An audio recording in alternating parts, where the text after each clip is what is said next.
परिचय। इस झील को देखें।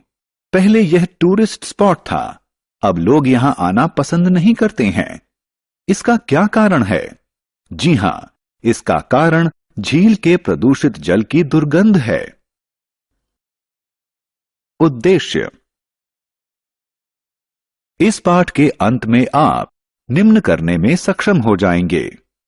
जल प्रदूषण को परिभाषित करना, जल प्रदूषण के कारणों का वर्णन करना, जल प्रदूषण के हानिकारक प्रभावों का वर्णन करना, प्रदूषण की रोकथाम के उपायों की चर्चा करना।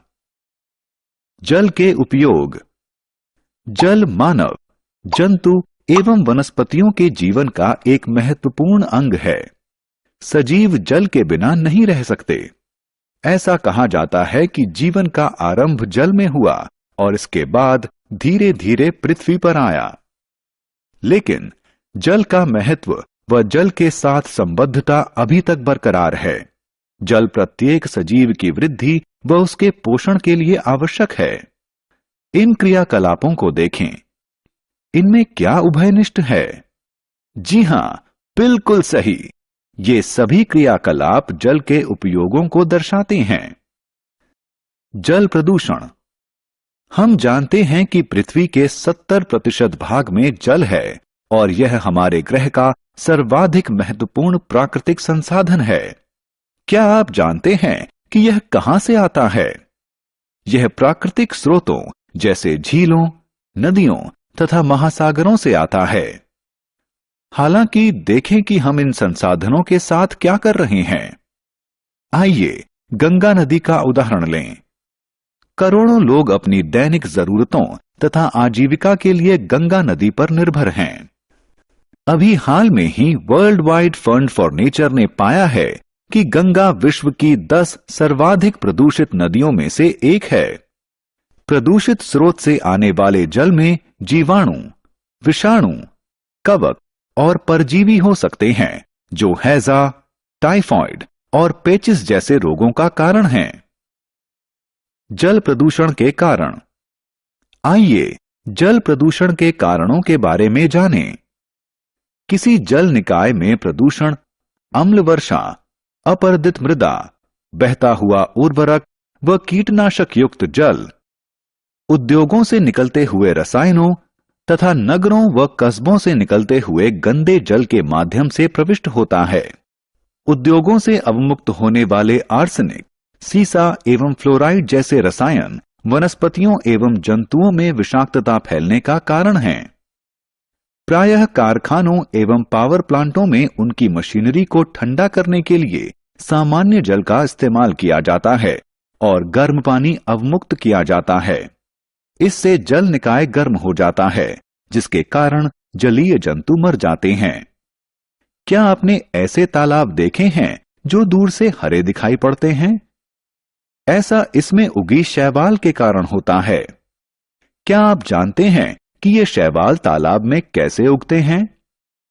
वर्षा के दौरान भारी मात्रा में उर्वरक खेतों से बहकर तालाबों और नदियों में आ जाते हैं।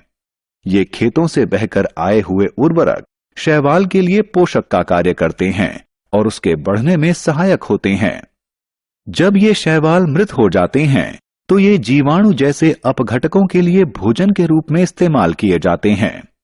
जीवाणु जल में उपलब्ध अधिकांश ऑक्सीजन का इस्तेमाल कर लेते हैं, जिसके परिणाम स्वरूप मछलियां तथा अन्य जलीय जंतु ऑक्सीजन के अभाव में मर जाते हैं। इसके अतिरिक्त लोग नदियों व तालाबों में नहाते हैं, कपड़े धोते हैं और मल त्याग भी करते हैं। वे नदियों में कूड़ा कचरा, फूल और नॉन बायोडिग्रेडेबल पॉलिथीन बैग भी फेंकते हैं। अधिकांश नदियां उच्च प्रदूषण स्तर के कारण मृत हो गई हैं और उनमें जलीय जंतुओं का रह पाना संभव नहीं रहा है। जल को दूषित करने वाले अपशिष्ट जल प्रदूषक कहलाते हैं। आत्ममूल्यांकन। बच्चों, अब मनोरंजन का समय है। प्रश्नों को ध्यानपूर्वक पढ़ें और सही विकल्प पर क्लिक करें। पीने योग्य जल क्या है? तुम क्या कर रहे हो? आपको यहां का पानी नहीं पीना चाहिए। लेकिन क्यों? यह तो साफ पानी है।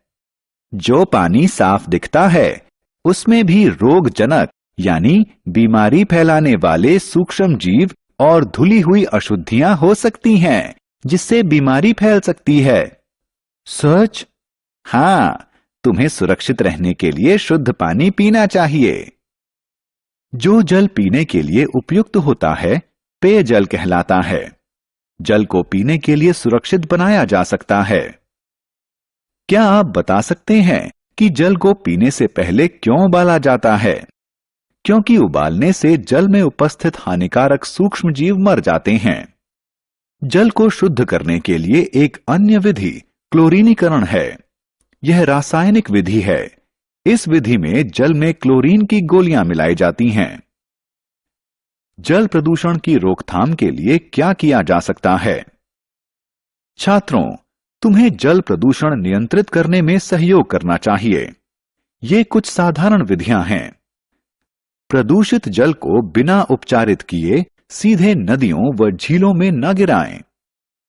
जिस जल से सब्जियां व फल धोएं, उसे बगीचे के पौधों की सिंचाई के लिए इस्तेमाल करें। जल प्रदूषण को नियंत्रित करने के लिए हमारा मंत्र समानयन, पुनः इस्तेमाल एवं पुनः चक्रण होना चाहिए।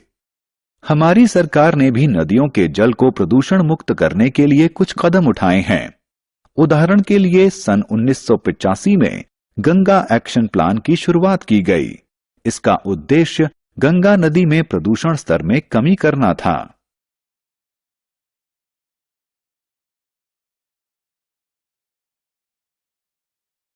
सारांश। आइए हमने जो कुछ सीखा है उसे संक्षेप में दोहराएं। जीवन के लिए हानिकारक पदार्थों के द्वारा जल के दूषित होने की प्रक्रिया को जल प्रदूषण कहा जाता है। कुछ प्रमुख जल प्रदूषकों में गंदी नालियां, कृषि, रसायन और औद्योगिक अपशिष्ट शामिल हैं। पीने के लिए शुद्ध जल को पेयजल के रूप में जाना जाता है। पेयजल को सुरक्षित रखने और अन्य उपयोगों हेतु जल को बचाए रखने के लिए जल प्रदूषण की रोकथाम के उपाय अपनाना जरूरी है।